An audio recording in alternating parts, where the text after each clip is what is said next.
Hello, നമുക്കൊരു spicy chicken റെഡിയാക്കിയാലോ? തേങ്ങ chicken റോസ്റ്റാണ് ഞാനിന്നിവിടെ റെഡിയാക്കുന്നത്. അതിനായി നമുക്ക് ആദ്യം കുറച്ച് ചെറിയുള്ളി എടുക്കാം. അതിൻ്റെ കൂടെ വെളുത്തുള്ളിയും ഇഞ്ചിയും 2 പച്ചമുളകുമാണ് ഞാനിവിടെ എടുക്കുന്നത്. ഇത് പേസ്റ്റ് രൂപത്തിലോ ചതച്ചിട്ടോ നമുക്ക് ഇത് യൂസ് ചെയ്യാം. കൂടാതെ ഒരു സവാളയും എടുക്കുന്നുണ്ട്. ഇതൊക്കെ ഞാൻ നൈസായി കട്ട് ചെയ്തിട്ടുണ്ട്. അപ്പോൾ ഇതൊക്കെ നമുക്ക് കട്ട് ചെയ്ത് മാറ്റി വെക്കാം. ഇതിനു മുൻപ് നമുക്ക് ചിക്കൻ മാഗ്നേറ്റ് ചെയ്ത് വെക്കണം. ഞാൻ വറുത്ത പൊടി ചേർത്താണ് ചിക്കൻ മാഗ്നേറ്റ് ചെയ്യുന്നത്. അതിനായി നമുക്കിവിടെ മഞ്ഞൾപ്പൊടി, മുളക് പൊടി, മല്ലിപ്പൊടി, ചിക്കൻ മസാല, ഒരൽപ്പം ജീരക പൊടിയും കൂടി ഞാനിവിടെ ചേർക്കുന്നുണ്ട്. ഇതെല്ലാം ചേർത്ത് ഒരു ബ്രൗൺ നിറം ആകുന്നത് വരെ നമുക്ക് വഴറ്റിയെടുക്കണം. അധികം പൊടി കരിഞ്ഞു പോകാൻ പാടില്ല. ഒരു ലൈറ്റ് ബ്രൗൺ ആകുന്നത് വരെ നമുക്ക് ചൂടാക്കിയെടുക്കാം.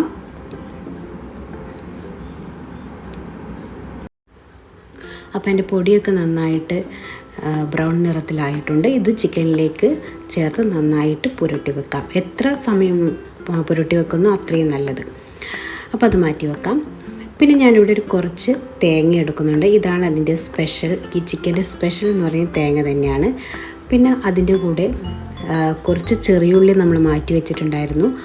അത് നമുക്ക് അരച്ചെടുക്കണം. അത് ഞാൻ കുറച്ച് പെരുംജീരകം ഇട്ടിട്ടാണ് അരച്ചെടുത്തത്. അത് മാറ്റി വെക്കാം. പിന്നെ നമുക്ക് ഇഞ്ചിയും വെളുത്തുള്ളിയും നമുക്ക് പേസ്റ്റ് രൂപത്തിലാക്കി മാറ്റി വെക്കാം. അപ്പോൾ എല്ലാം റെഡി ആയിട്ടുണ്ട്. ഇനി നമുക്ക് ഇത് ചട്ടിയിലാണ് ഞാൻ ഉണ്ടാക്കുന്നത്.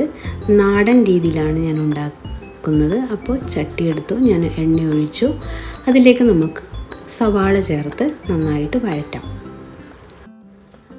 അധികം ബ്രൗൺ നിറത്തിലാകേണ്ട ആവശ്യമില്ല. അപ്പോൾ ഇതിലേക്ക് ഞാൻ 2 പച്ചമുളകും കറിവേപ്പിലയും ചേർക്കുന്നുണ്ട്. അപ്പോൾ നന്നായിട്ട് വഴറ്റിയെടുക്കാം. ഇതിലേക്ക് നമുക്ക് നേരത്തെ ചേർത്ത് വെച്ച ചെറിയുള്ളി പേസ്റ്റ് നമുക്ക് ചേർക്കണം. ചെറിയുള്ളി വിത്ത് പെരുംജീരകം ചേർത്താണ് ഞാൻ ചതച്ചിട്ടുണ്ടായിരുന്നത്. അത് ചേർക്കാം. അതിൻ്റെ കൂടെ ഇഞ്ചി, അതുപോലെ തന്നെ വെളുത്തുള്ളി പേസ്റ്റ് ആക്കിയതും കൂടി ചേർത്ത് നന്നായിട്ട് നമുക്ക് വഴറ്റിയെടുക്കാം. അപ്പോൾ ഇഞ്ചിയും പച്ചമുളകിൻ്റെയും വെളുത്തുള്ളിൻ്റെയൊക്കെ ഒരു മണം നന്നായിട്ട് മാറുന്ന വിധത്തിൽ നമ്മൾ ഇളക്കിയെടുക്കണം.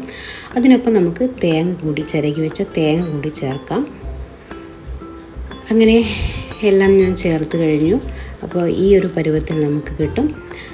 അപ്പോൾ അതിലേക്ക് നമ്മൾ നേരത്തെ മാഗ്നേറ്റ് ചെയ്ത് വെച്ച ചിക്കനും കൂടി ചേർത്ത് നന്നായിട്ട് ഇളക്കാം. ഇതിൻ്റെ കൂടെ ഒരു തക്കാളി കൂടി നമുക്ക് ആഡ് ചെയ്യണം. അപ്പോൾ തക്കാളിയും കുറച്ച് കറിവേപ്പില കൂടി ഞാൻ ചേർത്തിട്ടുണ്ട്. അപ്പോൾ അങ്ങനെ നന്നായിട്ട് മിക്സ് ചെയ്യാം. ഇനി നമ്മൾ ചിക്കൻ അടച്ചു വെച്ച് വേവിക്കാൻ പോവുകയാണ്. അതിനായി കുറച്ച് നമുക്ക് വെള്ളവും ഒഴിച്ചു വെക്കാം. ചിക്കൻ വേവാൻ വേണ്ട വെള്ളം മാത്രമേ യൂസ് ചെയ്യാൻ പാടുള്ളൂ. ചിക്കൻ റോസ്റ്റാണ്. അപ്പോൾ മൂടി വെച്ച് നമുക്ക് വേവിച്ചെടുക്കാം. ഇടയ്ക്ക് നമുക്ക് ഇളക്കി കൊടുക്കാൻ മറക്കരുത്. ചട്ടി ആയതുകൊണ്ട് കരിഞ്ഞു പോകാൻ സാധ്യതയുണ്ട്.